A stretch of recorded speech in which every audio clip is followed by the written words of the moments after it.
Je m'appelle Mvondo, et j'étais l'homme le plus fier de Kribi. Je possédais les plus vastes plantations de cacao sur la route d'Edea, et ma maison en dur était la plus haute du village de Lob. Mais mon cœur était un désert aride que seule une reine pouvait fleurir. Chaque soir, je marchais seul sur la plage de sable fin pour écouter le chant des vagues, fuyant les prétendantes du village qui ne voulaient que mon argent. C'est là, un soir de pleine lune près des chutes de la Lobe, que l'océan Atlantique m'a fait un cadeau empoisonné. Elle était là, émergeant de l'écume comme un rêve. Elle s'appelait Ntube. Elle ne parlait pas, mais ses yeux étaient des perles noires qui semblaient contenir toute la profondeur des abysses.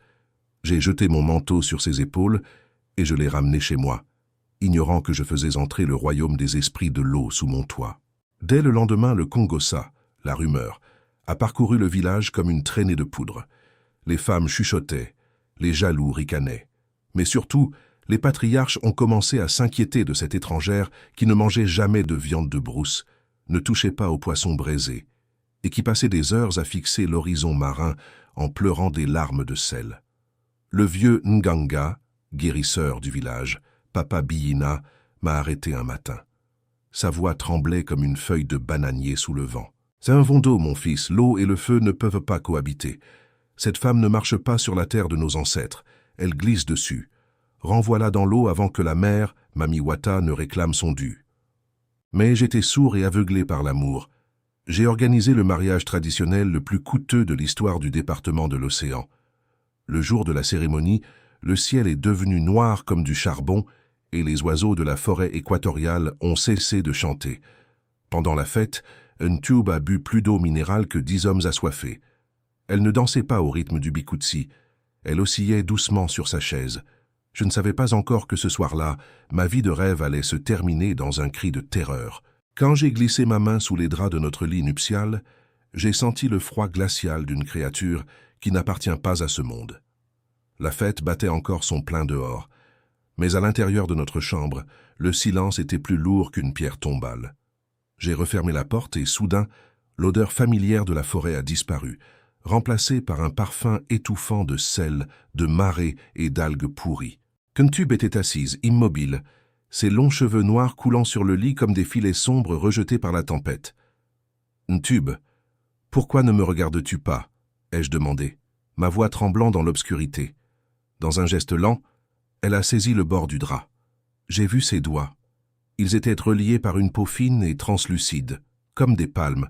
Elle a arraché la couverture d'un coup sec, révélant l'horreur que je n'aurais jamais dû voir. Ses jambes n'existaient plus. À leur place, une immense queue de sirène couverte d'écailles argentées et de traces de sang frais. Je suis tombé à la renverse, mon dos percutant le mur froid, mes yeux fixés sur ce monstre magnifique. Elle s'est tournée vers moi et son visage d'ange était devenu celui d'une divinité aquatique en colère, ses yeux totalement noirs, sans aucun blanc. « Tu voulais une reine, Mvondo ?» a-t-elle sifflé d'une voix qui résonnait comme le ressac. « Mais une reine de l'océan ne peut survivre sans le baiser de l'eau. » Elle m'a ordonné de lui apporter de l'eau car sans humidité, ses écailles commençaient à se déchirer dans une souffrance atroce. J'ai dû vider la première grande bassine sur son corps, regardant l'eau glisser sur sa peau de poisson, alors qu'elle poussait un profond soupir de soulagement. C'est alors qu'elle m'a révélé le pacte maudit. Si je parlais, si je la trahissais auprès des villageois, ma famille entière mourrait noyée dans son sommeil. La nuit de mon mariage s'est transformée en une veille funèbre, moi agenouillé dans l'eau, servant une créature des abysses. Je n'étais plus le grand patron respecté de Kribi. J'étais devenu l'esclave d'un puits sans fond qui exigeait des seaux d'eau chaque heure de ma vie. L'odeur de ma grande maison n'était plus celle du cacao précieux qui séchait au soleil, mais celle du débarcadère de Mboa-Manga à l'abandon. Mes mains étaient brûlées par le sel, et ma silhouette s'était affinée comme celle d'un vieillard au bord de la tombe. Sous le soleil de midi, je faisais des allers-retours incessants avec des fûts d'eau entre le puits de la cour et la chambre maudite, les muscles en feu. Au loin, les pêcheurs Batanga s'arrêtaient de remonter leurs filets pour m'observer avec une crainte qui se transformait peu à peu en suspicion. C'est alors que mon petit frère Ondoa a franchi la barrière de mon domaine, le regard noir et le pas décidé. « Mvondo, ouvre cette porte. Tu ne vas plus au champ, tu ne manges plus. Tu as maigri comme un spectre. Qu'y a-t-il dans cette maison avec cette femme ?» criait-il. Je me tenais sur le seuil, les vêtements trempés de sueur et d'eau salée, bloquant le passage pour l'empêcher de voir le sol inondé derrière moi. Soudain, un bruit de battement puissant a résonné à l'étage, faisant vibrer les murs en parpaing de la villa.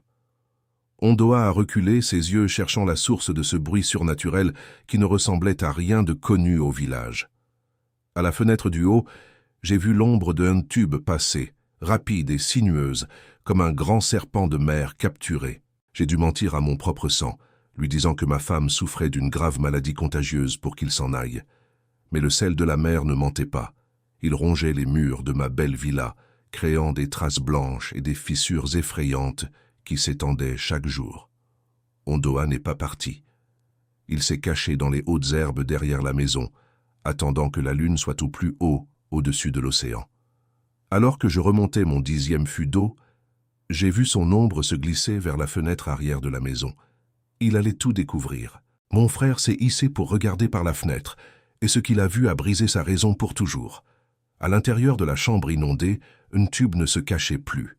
Sa queue immense et écailleuse s'agitait furieusement dans la grande baignoire. Ondoa a lâché un cri aigu qui a déchiré le silence de la nuit équatoriale. Un cri de pure terreur qui a réveillé les chauves-souris des manguiers environnants. J'ai accouru dans la cour, ma torche vacillante éclairant le corps de mon frère prostré dans la boue. « Fin Vondo, c'est un démon, Edimo. Ta femme est un serpent de mer, » hurlait-il en pointant la fenêtre du doigt, tremblant de tout son corps. Au même moment, la fenêtre du haut a volé en éclats, projetant des débris de verre comme une pluie de diamants mortels. Un tube est apparu sur le rebord brisé. Sa beauté était devenue terrifiante, sa peau luisant d'une lueur bleue surnaturelle. Elle n'avait plus besoin de ses fausses jambes pour se tenir debout. L'eau semblait obéir à sa volonté, formant une colonne liquide qui la soulevait au-dessus du vide. « Puisque le sang de ton sang a vu ce qu'aucun homme ne doit voir, ton sang doit payer la dette », a-t-elle déclaré d'une voix d'outre-tombe. Une vague soudaine, sortie de nulle part au milieu des terres, a balayé violemment le jardin, emportant Ondoa vers le grand puits profond de la cour. J'ai plongé dans la boue pour le rattraper, mais l'eau qui l'entraînait était aussi lourde et épaisse que du goudron froid. Dans un dernier effort désespéré, j'ai saisi la main de mon frère, mais ses doigts ont glissé, couverts d'une substance gluante et salée. Ondoa a disparu dans les profondeurs noires du puits. Un tube est redescendu, porté par l'eau. Ses pieds ont touché le sol boueux. Elle était redevenue humaine en apparence, mais avec le regard froid d'un grand prédateur de l'océan. « Il est avec mon peuple maintenant, dans la grande eau, » a-t-elle murmuré. « Si tu veux le revoir un jour, tu devras me donner beaucoup plus que de la simple eau de puits. » Je venais de perdre mon petit frère sous mes yeux, et je comprenais avec effroi que pour sauver ma propre vie et la sienne, je devrais bientôt devenir un meurtrier. Ntube, la mamie Wata, exigeait maintenant une vie humaine en échange de celle de mon frère. Le lendemain du drame, le silence dans la maison était si épais qu'on aurait pu le trancher avec une machette. Je voyais Ntube glisser dans les couloirs inondés, sa queue frappant les portes en bois pourri avec un rythme macabre. Elle ne demandait plus de seau d'eau, elle attendait que je lui apporte une offrande de chair. Je suis retourné au marché de Kribi, marchant comme un zombie parmi les vivants, cherchant une proie sans le vouloir vraiment. Les enfants du quartier, autrefois si joyeux à mon approche pour me demander des pièces, courèrent se cacher derrière les pagnes de leur mère dès qu'ils voyaient mon visage émacié et mes yeux fous. J'ai fini par m'arrêter devant la case de Papa Biina, le grand Nganga, espérant un remède puissant, une écorce magique contre ma malédiction. Le vieil homme ne m'a même pas laissé franchir le seuil. Il a tracé une épaisse ligne de cendre blanche et d'huile rouge entre nous deux. « Finvondo, recule. Tu ne sens plus la terre de nos ancêtres. Tu sens le sel maudit et la chair en décomposition des noyés, » m'a-t-il crié, brandissant son chasse-mouche. Il m'a prévenu que si je cédais à la sirène en lui offrant un sacrifice humain, je ne serais plus jamais un homme, mais une ombre condamnée à errer éternellement sous les vagues de l'Atlantique. Je suis rentré chez moi, l'âme morte. Sous mon porche, j'ai trouvé un voyageur égaré qui s'était abrité pour échapper à la violente tornade qui montait depuis la mer. C'était un jeune homme venu de l'extrême nord du pays pour chercher du travail au port. Un innocent fatigué qui ne connaissait rien des terribles légendes de Mami Wata sur la côte. Je l'ai invité à entrer, mon cœur se serrant à l'idée du crime abominable que j'allais commettre pour revoir Ondoa. Alors que le jeune homme s'asseyait et admirait les restes de ma richesse passée, j'ai vu Ntube l'observer depuis le haut de l'escalier, ses yeux noirs brillants comme des braises dans la pénombre. J'ai réalisé que je venais de livrer une âme pure au monstre, et que ce soir, le sang allait couler plus fort que l'eau de pluie. J'ai regardé cet innocent manger le plat de macabos que je lui avais servi, sachant que dans 10 minutes, il ne serait plus qu'un souvenir dans le ventre froid de l'océan. Le jeune homme souriait, me remerciant pour mon hospitalité camerounaise, tandis que l'eau commençait à monter doucement et silencieusement autour de ses chevilles.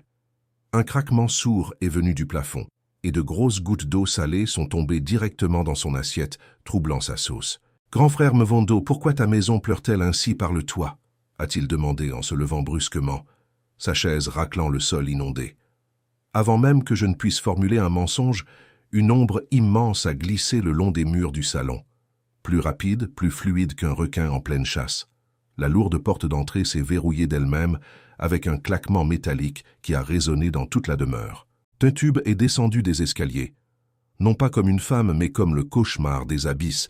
Sa longue queue écailleuse battait les marches inondées avec une fureur destructrice.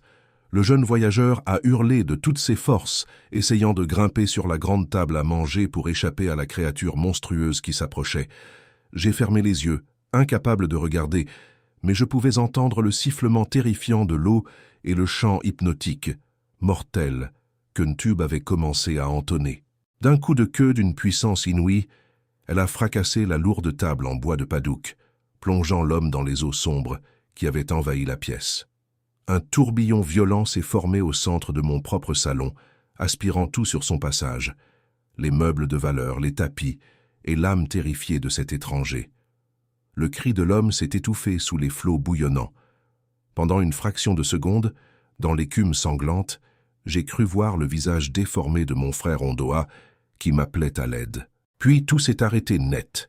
L'eau s'est retirée en un clin d'œil sous les plaintes, laissant la maison totalement vide, ravagée et silencieuse. Ntube se tenait devant moi, à nouveau debout sur ses 2 jambes humaines. Mais ses longs cheveux mouillés étaient parsemés d'écailles d'argent, et ses lèvres étaient d'un rouge écarlate effrayant. « Ton frère est à moitié libre, Mvondo, a-t-elle murmuré, s'essuyant la bouche. Mais, pour qu'il revienne totalement de la grande eau, il me faut le cœur de celui qui l'a laissé mourir de ses propres mains. L'horreur m'a frappé de plein fouet. Elle ne voulait plus de l'eau de mon puits. Elle ne voulait plus du sang d'un voyageur inconnu. Ntube voulait mon propre cœur pour libérer mon frère des abysses. Je suis resté debout, paralysé, tandis que les paroles de la sirène résonnaient contre les murs moisis de ma villa, autrefois la fierté de l'aube. Comment puis-je te donner mon cœur, mourir, et espérer ramener Ondoa au village? Ai-je hurlé au milieu du fracas lointain des vagues. Ntube a ri. Et son rire macabre ressemblait au bruit de 1000 coquillages se broyant violemment sur les rochers noirs de Kribi. Elle s'est approchée de moi, et là où ses pieds nus touchèrent le sol, le carrelage se fissurait et la terre pourrissait instantanément sous l'effet de son aura maléfique. Je me suis enfui de la maison en hurlant, courant à travers mes plantations de cacao qui n'étaient plus que des squelettes d'arbres tordus et morts par le sel. Le village de l'Aube était plongé dans un silence de cimetière, comme si chaque habitant, terrifié, retenait son souffle derrière les portes verrouillées. Je suis retourné en titubant au grand puits de ma cour, où Ondoa avait disparu, espérant entendre un signe, un cri étouffé, ou même un dernier souffle remonté des profondeurs. Au lieu du visage de mon frère, j'ai vu des centaines de gros crabes noirs sortir grouillant du puits, envahissant le sol boueux de ma propriété. C'était un message clair des esprits des profondeurs.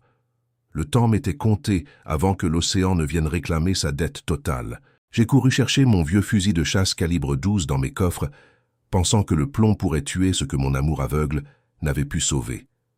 Mais quand j'ai voulu charger l'arme avec des cartouches, la poudre noire est tombée de mes mains tremblantes, mystérieusement transformée en sable mouillé, salé et inutile.